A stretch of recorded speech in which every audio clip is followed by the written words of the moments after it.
ಪ್ರೀತಿಯುಳ್ಳ ದೇವಜನರೇ, ನಿಮ್ಮೆಲ್ಲರಿಗೂ ಯೇಸು ಕ್ರಿಸ್ತನ ಶ್ರೇಷ್ಠವಾದ ನಾಮದಲ್ಲಿ ವಂದನೆಗಳು. ಹೇಗಿದ್ದೀರಾ? ನೀವೆಲ್ಲ ದೇವರ ಕೃಪೆಯಿಂದ ಕ್ಷೇಮವಾಗಿದ್ದೀರೆಂಬುದಾಗಿ ನಾನು ನಂಬುತ್ತಾ ಇದ್ದೇನೆ. ಈ ನೂತನವಾದ ದಿನದಲ್ಲಿ ಸಹ ನಿಮ್ಮೆಲ್ಲರನ್ನ ನೋಡುವುದರಲ್ಲಿ ನಾನು ಬಹಳ ಸಂತೋಷವುಳ್ಳವನಾಗಿದ್ದೇನೆ.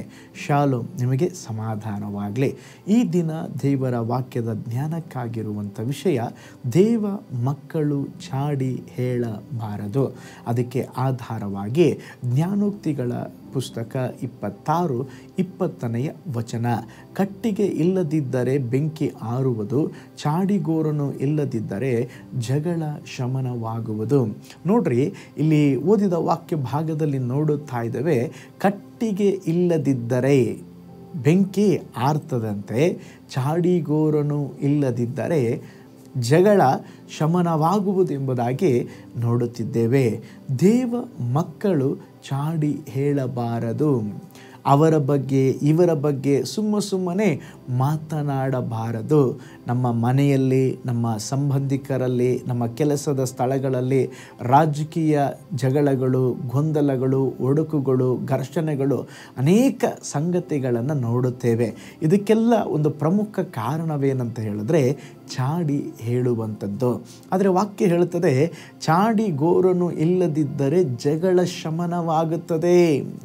ಚಾಡಿ ಹೇಳುವುದನ್ನು ತಪ್ಪಿಸಿಕೊಳ್ಳಲು ತತ್ವಜ್ಞಾನಿ ಸಾಕ್ರೆಟ್ಸ್ ಅವರು ಒಂದು ಆಲೋಚನೆಯನ್ನು ನೀಡಿದರು. ಅವನೊಬ್ಬ ಶಿಷ್ಯ ಬಂದು ಸಾಕ್ರೆಟ್ಸ್ ಬಳಿ ಬಂದು, ನಿಮ್ಮ ಸ್ನೇಹಿತನೊಬ್ಬನ ಬಗ್ಗೆ ನಾನು ಒಂದು ಸುದ್ದಿ ಕೇಳಿದೆ, ಅವನು ಚಾಡಿ ಹೇಳುವುದಕ್ಕೆ ಬಂದಿದ್ದಾನೆಂಬುದಾಗಿ ತಿಳಿದು ಆ ಶಿಷ್ಯನನ್ನು ನೋಡಿ ಸಾಕ್ರೆಟ್ಸ್ ಕೇಳ್ತಾ ಇದ್ದಾನೆ, ಅದನ್ನು ನನಗೆ ಹೇಳುವ ಮುಂಚೆ ನೀನು ಅದನ್ನು 3 ಬಾರಿ ಯೋಚಿಸಿದ್ದೀಯಾ ಎಂಬುದಾಗಿ ಶಿಷ್ಯನಿಗೆ ಕೇಳಿದಾಗ ಅವನ ಆಶ್ಚರ್ಯದಿಂದ ನೋಡಿದ.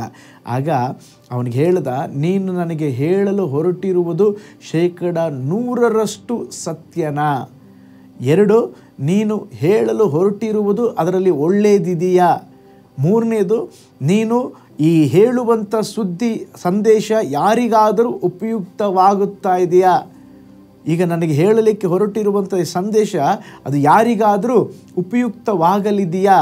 ಆ ಥರ ಇದ್ದರೆ ಮಾತ್ರ ನನ್ನ ಬಳಿ ಆ ಸುದ್ದಿಯನ್ನು ಹೇಳು, ಇಲ್ಲವಾದರೆ ಹೇಳಬೇಡ ಎಂಬುದಾಗಿ ತಿಳಿಸಿದ. ಆ ಸಂದರ್ಭದಲ್ಲಿ ಶಿಷ್ಯ ಅವನ ಏನು ಮಾತನಾಡದೆ, ಏಕೆಂದರೆ ಅವನು ಚಾಡಿ ಹೇಳಿಗೆ ಬಂದಿದ್ನಲ್ವಾ, ಅದರಲ್ಲಿ ಸುಳ್ಳಿತ್ತು, ಅದು ಉಪಯೋಗ ಇಲ್ಲದ್ದು, ಅದು ಸಮಯ ವ್ಯರ್ಥ, ಅದು ಮಾತ್ರವಲ್ಲ ಅವನನ್ನು ಸಹ ಡಿಸ್ಟರ್ಬ್ ಮಾಡ್ತಾ ಇತ್ತು. ಆದ್ದರಿಂದ ಆ ಶಿಷ್ಯನು ಶಾಂತವಾಗಿ ಯೋಚಿಸಿ ಏನನ್ನು ಹೇಳದೆ ಹಾಗೆ ತಿರುಗಿ ಹೋಗಿಬಿಟ್ಟ. ಅದೇ ವಿಧದಲ್ಲಿ ದೇವ ಮಕ್ಕಳು ಸಹ, ಓ ಸ್ತೋತ್ರ, ದೇವರ ವಾಕ್ಯ ತಿಳಿಸುವ ಹಾಗೆ ನಾವು ಚಾಡಿ ಹೇಳಬಾರದು. ಕೆಲವರು ನೋಡ್ರಿ, ಸ್ವಲ್ಪ ಬೆಂಕಿ ಹತ್ತಿರುತ್ತದೆ, ಅವ್ರು ಕಾಯ್ತಾ ಇರ್ತಾರೆ, ಅದರಲ್ಲಿ ಪೆಟ್ರೋಲ್ ಸುರಿದು ಅದು ಸ್ವಲ್ಪ ಬೆಂಕಿಯನ್ನು ಓ ಸ್ತೋತ್ರ ಊರೇ ಸುಟ್ಟೋಗ್ಬೇಕು, ಸ್ತೋತ್ರ, ಆ ಥರ ಮಾಡಿಬಿಡ್ತಾರೆ. ಈಗಿನ ಮಾಧ್ಯಮಗಳು ಕೂಡ ಹಾಗೇ ಇದೆ. ಚಿಕ್ಕದಾಗಿ ಏನೋ ಅಲ್ಲಿ ಸಂಭವಿಸಿರುತ್ತೆ ಒಂದು ಊರಲ್ಲಿ, 2 ಜನಗಳ ಮಧ್ಯದಲ್ಲಿ ಕೋಮುವಾದವನ್ನು ಸೃಷ್ಟಿಸಿ ಆ ಊರಿನಲ್ಲಿರುವಂಥ ಸಮಾಧಾನವನ್ನೇ ಹಾಳುಗೆಡು ಬಿಡುತ್ತಾರೆ. ನಾವು ಯಾಜಕ ಕಾಂಡ 19ನೇ ಅಧ್ಯಾಯ 16ನೇ ವಚನದಲ್ಲಿ ನೋಡ್ತೇವೆ, ಪರಿಚಯ ಉಳ್ಳವರಲ್ಲಿ ಒಬ್ಬರ ಮೇಲೊಬ್ಬರು ಚಾಡಿ ಹೇಳಬಾರದಂತೆ.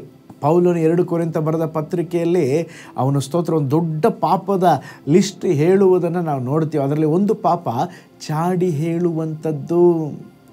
ಆ ರೀತಿಯ ಪಾಪಗಳು ನಮ್ಮಲ್ಲಿ ಇರಬಾರದೆಂಬುದಾಗಿ ಅಪೊಸ್ತಲ ಪೌಲನು ಎಚ್ಚರಿಸುತ್ತಾ ಇದ್ದಾನೆ.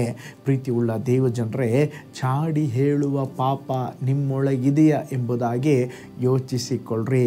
ಅದು ಮಾತ್ರವಲ್ಲ, ಪ್ರತಿ ಸಾರಿ ಇವ್ರ ಬಗ್ಗೆ ನಾವು ಮಾತನಾಡುವಾಗ ಆ ಸಾಕ್ರೆಟ್ಸ್ ಹೇಳಿದಂಥ 3 ನಿಯಮಗಳನ್ನು ನಾವು ಫಾಲೋ ಮಾಡೋಣ. ಅದು ಮಾತ್ರವಲ್ಲ, ದೇವರ ವಾಕ್ಯ ತಿಳಿಸುವ ಹಾಗೆ ಯಾರ ಬಗ್ಗೆನೂ ನಾವು ಮಾತನಾಡುವುದು ಬೇಡ. ಇತರರ ಬಗ್ಗೆ ಚಾಡಿ ಹೇಳದೆ, ಓ ಸ್ತೋತ್ರ, ಅನೇಕರಿಗೆ ನಾವು ಮಾತನಾಡುವ ಮಾತುಗಳು ಅವರ ಕುಟುಂಬ, ಅವರ ಜೀವಿತ ಕಟ್ಟುವುದಕ್ಕೆ ದೇವರು ಸಹಾಯ ಮಾಡಲಿ. ಒಂದು ನಿಮಿಷ ನಮ್ಮ ಕಣ್ಗಳನ್ನು ಮುಚ್ಚಿ ನಾವು ಪ್ರಾರ್ಥನೆ ಮಾಡೋಣ. ನಮ್ಮನ್ನು ಕರ್ತನ ಕೈಗಳಲ್ಲಿ ಒಪ್ಪಿಸಿಕೊಟ್ಟು ನಾವು ಪ್ರೇಯರ್ ಮಾಡೋಣ. ಸ್ವಾಮಿ, ನನ್ನ ಜೀವಿತದಲ್ಲಿ ಈ ಚಾಡಿ ಹೇಳುವ ಸ್ವಭಾವ ಇರಬಾರದಪ್ಪ. ನಾನು ಬೇರೆಯವರ ಬಗ್ಗೆ ಅನ್ನೆಸೆಸರಿಯಾಗಿ ಯಾವ ಸಂಗತಿಗಳನ್ನು ಮಾತನಾಡಬಾರ್ದಪ್ಪ. ದೇವರೇ, ನನಗೆ ಆ ಒಂದು ಕೃಪೆಯನ್ನು ಕೊಡ್ರಿ. ನಿನ್ನ ವಾಕ್ಯದಂತೆ ನಡಿಲಿಕ್ಕೆ ನನಗೆ ನನಗೆ ಸಹಾಯ ಮಾಡಿರಿ. ಈ ಹೊಸ ದಿನದಲ್ಲಿ ಕೂಡ ಸ್ವಾಮಿ, ಈ ವಿಡಿಯೋನ ಯಾರೆಲ್ಲ ವಾಚ್ ಮಾಡಿದಾರೋ ಅವರನ್ನು, ಅವರ ಕುಟುಂಬವನ್ನು ಧಾರಾಳವಾಗಿ ನೀವು ಬ್ಲೆಸ್ ಮಾಡಬೇಕೆಂಬುದಾಗಿ ನಾನು ಪ್ರಾರ್ಥನೆ ಮಾಡ್ತೇನೆ. ಆಶೀರ್ವದಿಸ್ರಿ. ಯೇಸುವಿನ ಹೆಸರಿನಲ್ಲಿ ಪ್ರಾರ್ಥಿಸ್ತೇವೆ ನಮ್ಮ ಜೀವವುಳ್ಳ ತಂದೆಯೇ, ಆಮೇನ್. ಪ್ರೀತಿಯುಳ್ಳ ದೇವಜನರೇ, ಹಾಗಿರುವುದಾದರೆ ನಾವು ಯಾರ ಬಗ್ಗೆನೂ ಚಾಡಿ ಹೇಳುವುದು ಬೇಡ. ದೇವರ ವಾಕ್ಯ ಏನು ನಮಗೆ ತಿಳಿಸುತ್ತದೆಯೋ ಯಥಾರ್ಥವಾಗಿ ಜೀವಿಸೋಣ, ಒಬ್ಬೊಬ್ಬರನ್ನು ಪ್ರೀತಿಸೋಣ. ದೇವರು ತಾನೇ ನಮಗೆ ಸಹಾಯ ಮಾಡಲಿ. God bless you all. ಕರ್ತನಲ್ಲಿ ಪ್ರಿಯರೇ, ಈ ಸಂದೇಶ ಮತ್ತು ಪ್ರಾರ್ಥನೆ ನಿಮಗೆ ಆಶೀರ್ವಾದಕರವಾಗಿದ್ದರೆ, ದೇವರು ನಿಮ್ಮನ್ನು ಪ್ರೇರೇಪಿಸಿದರೆ, ನಂಬಿಕೆಯಿಂದ ಸಾಗುವ ಈ ಸೇವೆಗೆ ನಿಮ್ಮ ಅಮೂಲ್ಯವಾದ ಕಾಣಿಕೆಯನ್ನು ಬಿತ್ತಿರಿ.